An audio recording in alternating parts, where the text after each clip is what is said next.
شروع اللہ کا نام لے کر جو بڑا مہربان نہایت رحم والا ہے۔ سب تعریف اللہ ہی کے لیے ہے جو سب چیزوں کا مالک ہے، یعنی وہ کہ جو کچھ آسمانوں میں ہے اور جو کچھ زمین میں ہے سب اسی کا ہے، اور آخرت میں بھی اسی کی تعریف ہے، اور وہ حکمت والا ہے، خبردار ہے۔ جو کچھ زمین میں داخل ہوتا ہے اور جو اس میں سے نکلتا ہے، اور جو آسمان سے اترتا ہے اور جو اس پر چڑھتا ہے، سب اس کو معلوم ہے، اور وہ مہربان ہے، بخشنے والا ہے۔ اور کافر کہتے ہیں کہ قیامت کی گھڑی ہم پر نہیں آئے گی۔ کہہ دو کیوں نہیں آئے گی؟ میرے پروردگار کی قسم وہ تم پر ضرور آ کر رہے گی۔ وہ پروردگار غیب کا جاننے والا ہے، ذرہ بھر چیز بھی اس سے پوشیدہ نہیں، نہ آسمانوں میں اور نہ زمین میں، اور کوئی چیز ذرے سے بھی چھوٹی یا بڑی نہیں مگر کتاب روشن میں لکھی ہوئی ہے، اس لیے کہ جو لوگ ایمان لائے اور عمل نیک کرتے رہے ان کو بدلہ دے۔ یہی ہیں جن کے لیے بخشش اور عزت کی روزی ہے، اور جنہوں نے ہماری آیتوں کے بارے میں ہمیں ہرانے کی کوشش کی ان کے لیے سخت درد دینے والے عذاب کی سزا ہے۔ اور جن لوگوں کو علم دیا گیا ہے وہ جانتے ہیں کہ جو قرآن تمہارے پروردگار کی طرف سے تم پر نازل ہوا ہے وہ یقیناً حق ہے، اور اس اللہ کا رستہ بتاتا ہے جو غالب ہے، قابل تعریف ہے۔ اور کافر کہتے ہیں کہ بھلا ہم تمہیں ایسا آدمی بتائیں جو تمہیں خبر دیتا ہے کہ جب تم مر کر بالکل ریزہ ریزہ ہو جاؤ گے تو تم نئے سرے سے پیدا ہوگے؟ یا تو اس نے اللہ پر جھوٹ باندھ لیا ہے یا اسے جنون ہے۔ بات یہ ہے کہ جو لوگ آخرت پر ایمان نہیں رکھتے وہ آفت اور پرلے درجے کی گمراہی میں پڑے ہیں۔ کیا انہوں نے اس کو نہیں دیکھا جو ان کے آگے اور پیچھے ہے، یعنی آسمان اور زمین؟ اگر ہم چاہیں تو ان کو زمین میں دھسا دیں یا ان پر آسمان کے ٹکڑے گرا دیں، اس میں ہر بندے کے لیے جو رجوع کرنے والا ہے ایک نشانی ہے۔ اور ہم نے داؤد کو اپنی طرف سے برتری بخشی تھی اور کہا تھا اے پہاڑوں ان کے ساتھ تسبیح کرو، اور پرندوں کو ان کا مسخر کر دیا، اور ان کے لیے ہم نے لوہے کو نرم کر دیا کہ کشادہ زرہیں بناؤ اور کڑیوں کو اندازے سے جوڑو، اور نیک عمل کرو، جو عمل تم کرتے ہو میں ان کو دیکھنے والا ہوں۔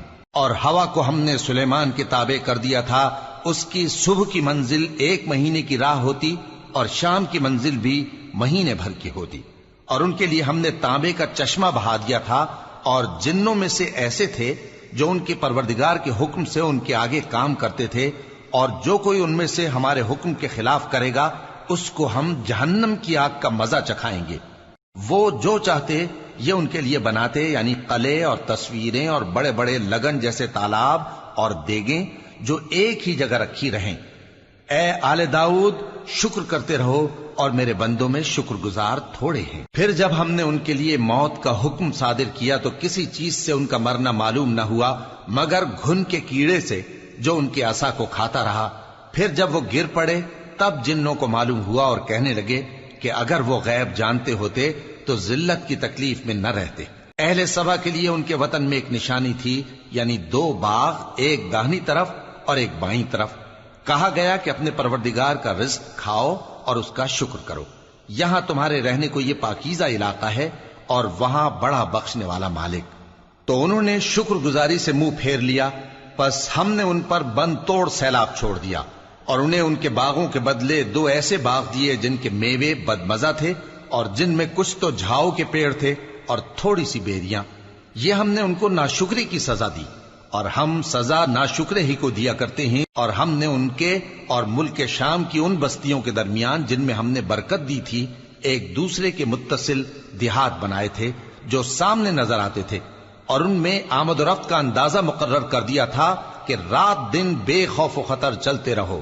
تو انہوں نے دعا کی کہ اے پروردگار ہماری مسافتوں میں دوری پیدا کر دے، اور اس سے انہوں نے اپنے حق میں ظلم کیا، تو ہم نے انہیں نابود کر کے داستان بنا دیا اور انہیں بالکل منتشر کر دیا۔ اس میں ہر صابر و شاکر کے لیے نشانیاں ہیں۔ اور شیطان نے ان کے بارے میں اپنا خیال سچ کر دکھایا کہ مومنوں کی ایک جماعت کے سوا وہ اس کے پیچھے چل پڑے، اور اس کا ان پر کچھ زور نہ تھا، مگر ہمارا مقصود یہ تھا کہ جو لوگ آخرت میں شک رکھتے ہیں ان سے ان لوگوں کو جو اس پر ایمان رکھتے ہیں ممتاز کر دیں، اور تمہارا پروردگار ہر چیز پر نگہبان ہے۔ کہہ دو کہ جن کو تم اللہ کے سوا معبود خیال کرتے ہو ان کو بلاؤ، وہ آسمانوں اور زمین میں ذرہ بھر چیز کے بھی مالک نہیں ہیں اور نہ ان میں ان کی شرکت ہے، اور نہ ان میں سے کوئی اللہ کا مددگار ہے، اور اللہ کے ہاں کسی کے لیے سفارش فائدہ نہ دے گی مگر اس کے لیے جس کے بارے میں وہ اجازت بخشے، یہاں تک کہ جب ان کے دلوں سے اضطراب دور کر دیا جائے گا تو کہیں گے کہ تمہارے پروردگار نے کیا فرمایا ہے؟ فرشتے کہیں گے کہ حق فرمایا ہے، اور وہ عالی رتبہ ہے، گرامی قدر ہے۔ پوچھو کہ تم کو آسمانوں اور زمین سے کون رزق دیتا ہے؟ کہو کہ اللہ، اور ہم یا تم یا تو سیدھے رستے پر ہیں یا کھلم کھلا گمراہی میں۔ کہہ دو کہ نہ ہمارے گناہوں کی تم سے پرسش ہوگی اور نہ تمہارے اعمال کی ہم سے پرسش ہوگی۔ کہہ دو کہ ہمارا پروردگار ہم کو جمع کرے گا، پھر ہمارے درمیان انصاف کے ساتھ فیصلہ کر دے گا، اور وہ خوب فیصلہ کرنے والا ہے، صاحب علم ہے۔ کہو کہ مجھے وہ لوگ تو دکھاؤ جن کو تم نے اللہ کا شریک بنا کر اس کے ساتھ ملا رکھا ہے۔ کوئی نہیں، بلکہ وہی اللہ غالب ہے، حکمت والا ہے۔ اور اے محمد صلی اللہ علیہ وآلہ وسلم، ہم نے تم کو تمام لوگوں کے لیے خوشخبری سنانے والا اور ڈرانے والا بنا کر بھیجا ہے، لیکن اکثر لوگ نہیں جانتے، اور کہتے ہیں اگر تم سچ کہتے ہو تو بتاؤ یہ قیامت کا وعدہ کب پورا ہوگا؟ کہہ دو کہ تم سے ایک ایسے دن کا وعدہ ہے جس سے نہ ایک گھڑی پیچھے رہو گے اور نہ آگے بڑھو گے۔ اور جو کافر ہیں وہ کہتے ہیں کہ ہم نہ تو اس قرآن کو مانیں گے اور نہ ان کتابوں کو جو اس سے پہلے کی ہیں، اور کاش ان ظالموں کو تم اس وقت دیکھو جب یہ اپنے پروردگار کے سامنے کھڑے ہوں گے اور ایک دوسرے پر الزام دھر رہے ہوں گے۔ جو لوگ کمزور سمجھے جاتے تھے وہ بڑے لوگوں سے کہیں گے کہ اگر تم نہ ہوتے تو ہم ضرور ایمان لے آتے۔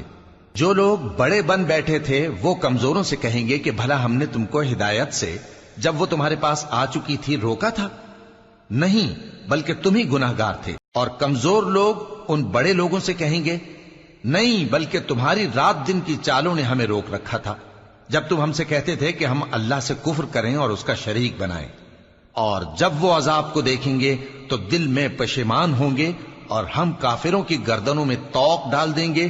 بس جو اعمال وہ کرتے تھے انہی کا ان کو بدلہ ملے گا۔ اور ہم نے جس بستی میں بھی کوئی ڈرانے والا بھیجا تو وہاں کے خوشحال لوگوں نے یہ ضرور کہا کہ تم لوگ جو چیز دے کر بھیجے گئے ہو ہم اس کو نہیں ماننے کے، اور یہ بھی کہنے لگے کہ ہم بہت سا مال اور اولاد رکھتے ہیں اور ہم کو عذاب نہیں ہوگا۔ کہہ دو کہ میرا رب جس کے لیے چاہتا ہے روزی فراخ کر دیتا ہے اور جس کے لیے چاہتا ہے تنگ کر دیتا ہے، لیکن اکثر لوگ نہیں جانتے۔ اور تمہارے مال اور اولاد ایسی چیز نہیں کہ تم کو ہم سے قریب کر دیں۔ ہاں، ہمارا مقرب وہ ہے جو ایمان لایا اور عمل نیک کرتا رہا۔ ایسے ہی لوگوں کو ان کے اعمال کے سبب دگنا بدلہ ملے گا اور وہ امن و چین سے بلند و بالا عمارتوں میں رہیں گے۔ جو لوگ ہماری آیتوں کے سلسلے میں ہمیں ہرانے کی کوشش کرتے ہیں وہ گرفتار عذاب کیے جائیں گے۔ کہہ دو کہ میرا پروردگار اپنے بندوں میں سے جس کے لیے چاہتا ہے روزی فراخ کر دیتا ہے اور جس کے لیے چاہتا ہے تنگ کر دیتا ہے، اور تم جو چیز خرچ کرو گے وہ اس کا تمہیں عوض دے گا، وہ سب سے اچھا رزق دینے والا ہے۔ اور جس دن وہ ان سب کو جمع کرے گا پھر فرشتوں سے فرمائے گا کیا یہ لوگ تم کو پوجا کرتے تھے؟ وہ کہیں گے تو پاک ہے، تو ہی ہمارا دوست ہے، نہ کہ یہ، بلکہ یہ جنات کو پوجا کرتے تھے اور اکثر انہی کو مانتے تھے۔ تو آج تم میں سے کوئی کسی کو نفع اور نقصان پہنچانے کا اختیار نہیں رکھتا، اور ہم ظالموں سے کہیں گے کہ اب دوزخ کے عذاب کا جس کو تم جھوٹ سمجھتے تھے مزہ چکھو۔ اور جب ان کو ہماری روشن آیتیں پڑھ کر سنائی جاتی ہیں تو کہتے ہیں یہ ایک ایسا شخص ہے جو چاہتا ہے کہ جن چیزوں کی تمہارے باپ دادا پرستش کیا کرتے تھے ان سے تم کو روک دے۔